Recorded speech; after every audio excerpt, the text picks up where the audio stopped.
you like making English longbows? But is it a struggle finding well-seasoned English yew? Are you tired of sneaking around a graveyard at night with your axe, trying to chop down that yew tree?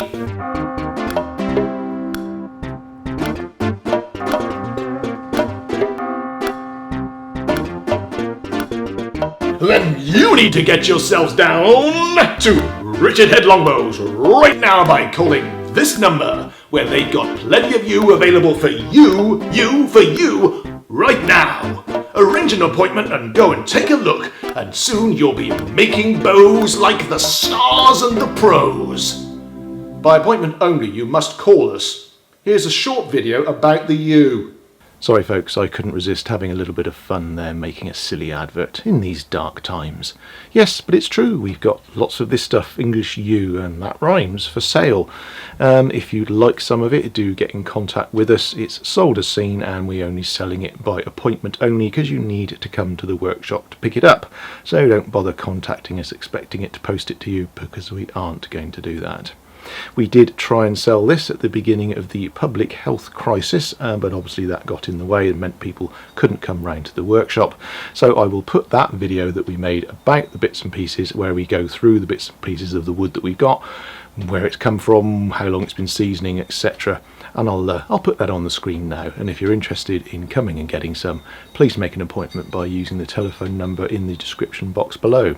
Here's that video. Hello folks, and welcome to a very special Richard Head Longbows video, because for a change Richard Head is here. Hooray! And also behind the camera, which is actually a telephone, so I apologise if the quality is rubbish, not because of the lady but because of the fact we're using a phone, is Lindsay Head, who is holding the phone. So thank you Mum for doing that for us. Just a quick one today. We were going through some of the materials that we've been collecting for what feels like an eternity out in the workshop and surrounding areas. We've found quite a lot of yew that we have been storing, or should I say seasoning, not storing. Although Lindsay holding the camera would probably say storing rather than seasoning. In the way. Or in the way, yes. I've been helping my dad go and source materials for a long time, which at the time when I was a young lad was described as a fun day out with the family. Father and son time, you know. Usually you might go fishing or somewhere exciting like a theme park, but no, I had to go to windswept woods, trudge for miles, cut down bits of wood and bring it home to season around our house. But we did find some interesting bits among it. What did we find? We found bits of wood with words written on. Sort of words. Wondering what it was for a minute, but the names of the places we actually got it from. That says Winsley. Yeah, I think. still readable. And there must have been, so long ago, it was when the storms were in the 1980s. Yes, yeah. A lot of wood came down and people just didn't know what to do with it, so we went around finding what we could that was decent or half decent, wrote where we got it from. So that was a village of Winsley, just down the road from us, probably an estate somewhere that had it. The piece nearest has got Bradford on Avon written on it, which is where we were living, and a big yew tree came down in the churchyard, and we rescued some quite decent bits from the bonfire. So that is quite a decent piece, potentially a bow in it. That one, what does that say? This one's Western Birch. Western Birch. It's got a date on it, 1980s. 1989. And that's from Western Birch Arboretum. We were allowed to be there. I'd like to point out. Yes, we I did know get. It's an arboretum. We were allowed to be there. We did get permission. We could steal wood. We did get permission to go and salvage some. So that's a piece from there. What's that last? That's only a very small piece. There is a larger piece in our store, and that's got Stonehenge written on it.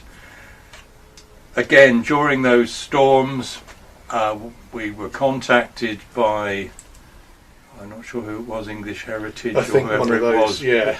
And the burial mounds, the prehistoric burial mounds overlooking Stonehenge, the King's Barrows, because the soil was basically chalk, the roots didn't go very deep and a lot of trees came down. Yeah. So we went and looked at them, marked pieces that we wanted so that when the chainsaw gang came in, they saved pieces for us.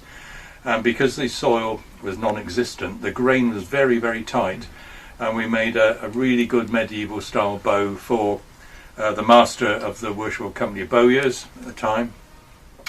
And we've got another big piece out there in the pile that we've been sorting through. So that's only a very small, Yeah, this is small just a piece. small bit. You might get a limb out of that, but it's just an offcut from one of the logs.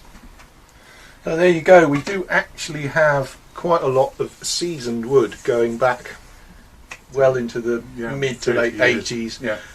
We are arranging some of this for sale. We'll let you know when that's coming up. Do any of you remember the storms in the 80s? If so, let us know in the box below. And yeah, thanks for watching. And yeah, it's been quite interesting going through. And it's all got to go, really. It's all surplus. got to go. It's got to go. It's Got to surplus go. requirements. Some of it is very good. Some of it it's got a little bit of worm in the sapwood, but that can be planed off and backed with bamboo or something. The vast majority of the heartwood is all good. We've done a lot of times. The woodworm seems to like the sapwood, but once it gets to the heartwood, it doesn't like it at all and totally ignores it. So planing the sapwood off, you get really good heartwood, which make a very good backed bow. So and it's very well seasoned. It's exceptionally well seasoned. Anyway, look, that's enough of us just rambling on about yeah. bits of wood. My mum's arms are starting to droop, I can tell, as we move slowly further down. So thanks to Lindsay for holding the camera, and hopefully this terrible phone footage was good enough for a video. And yeah, we'll speak to you again soon. Quick. Well done. Thank you.